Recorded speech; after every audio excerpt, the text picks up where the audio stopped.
Hello? Oh, it's on.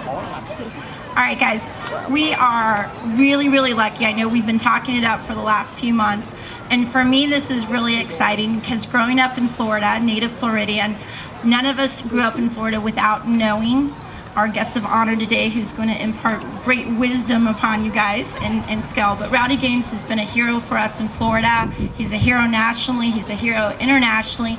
And it's not just for the accomplishments in the water. What's really neat is that Rowdy cares so much about the sport of swimming, and he always has taken time with any swimmer of any level and any age to make them feel like what they're doing is great. And I'll give you my story, which is in 1986, 1987, I was a freshman at Clemson University, and I swam the 500 freestyle, was my first race at night, and I ended up winning the race. And when I was done, I got to be interviewed by Rowdy. And I was nervous, not so much about being interviewed, but for the fact that I was going to talk to an idol of mine. And I was like, oh my gosh. And then when the interview was over, he said to me, how neat is it that we had a girl coming from a small school, because he attended Auburn Tigers, and I was from Clemson Tigers, and he's like, you've done a great job swimming in Florida, and it's just really neat what you're doing, and I'm really proud of you, and good luck. And that for me was huge. And it's so funny because we sometimes don't realize what little things that we say to people and how much of an impact that has on them. But whenever I went to NC2As or nationals or Olympic trials, Rowdy was always there, and he'd always say hi and good luck and how are you doing. I never knew that actually calmed me down so much, because I kind of knew that I always had someone supporting me unconditionally. And you know what? You talk to any athlete that was at nationals or NC2As or Olympic trials, and they would tell you the same thing.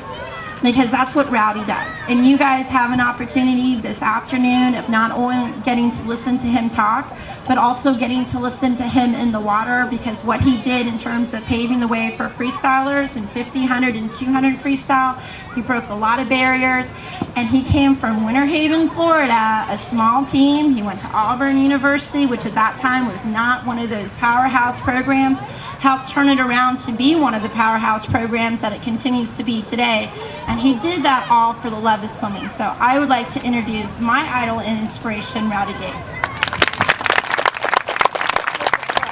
Thank you, Mitzi. Well, first of all, I cannot thank Mitzi, her entire staff, everybody here at the Y for having me. It's so funny because swimming is a very small world, y'all. I mean, we are a family. I mean, you may snicker at that a little bit, but think about it.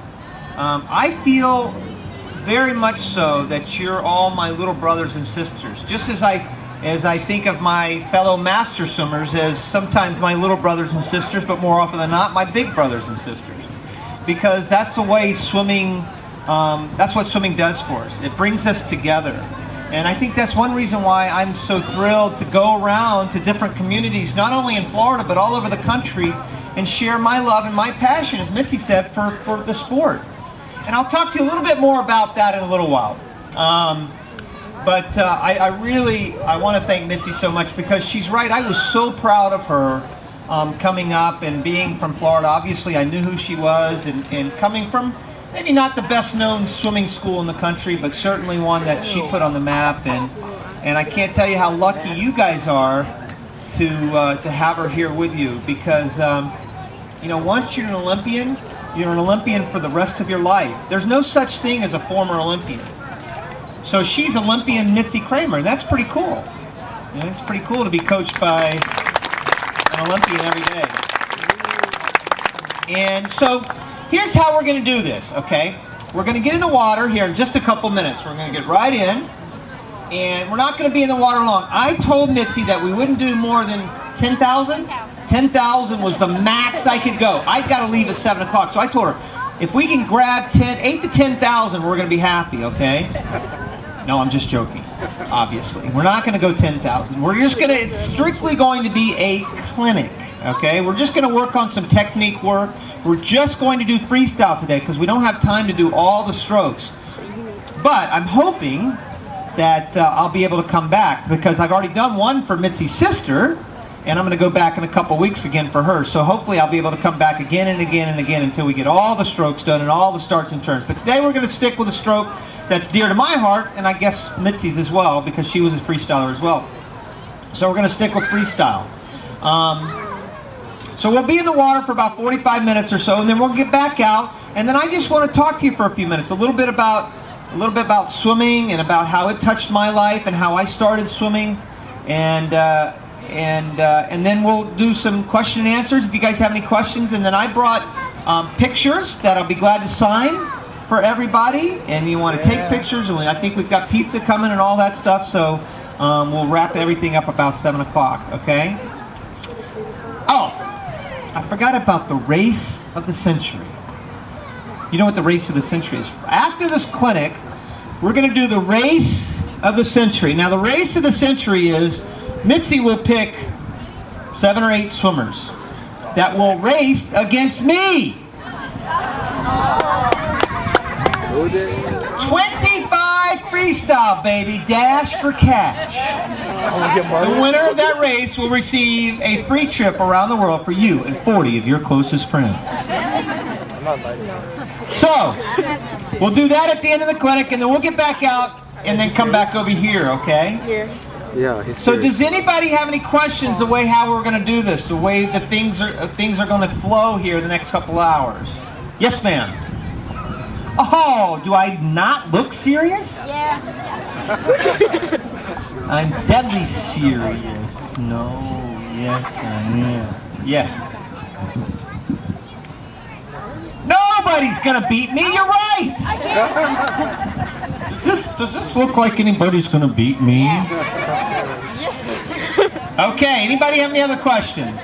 All right. So here's the deal. A couple things to remember. First of all, when we get in the water, and Mitzi and the coaches are going to help spread you guys out, when I talk, you need to listen. Nobody talk when I'm talking. Okay?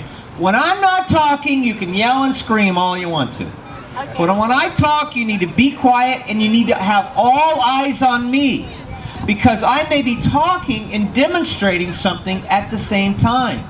Okay? So I can't have anybody in the water or looking at their friend and pretending like they're listening to me. All eyes on me the whole time, okay? I'm not going to be talking the whole time, so I'm not going to have you're not going to have to be quiet the entire time. But when I'm talking, everybody needs to listen. And Mitzi, I have no problem, and in fact, I encourage you guys to talk. If you guys have something you want to say, feel free to. I'm going to be in the water with you, so I'm going to be kind of going from lane to lane during the drills. The other thing is just relax, swim your stroke. None of the drills we do today are fast. I'm not interested in how fast you are. Yes, I want you to go fast.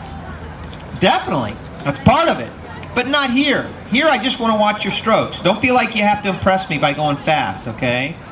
We're all doing the same exact thing. We're literally going to go 25, stop. I'm going to talk to you. We're going to go 25, we're going to stop. I'm going to talk to you.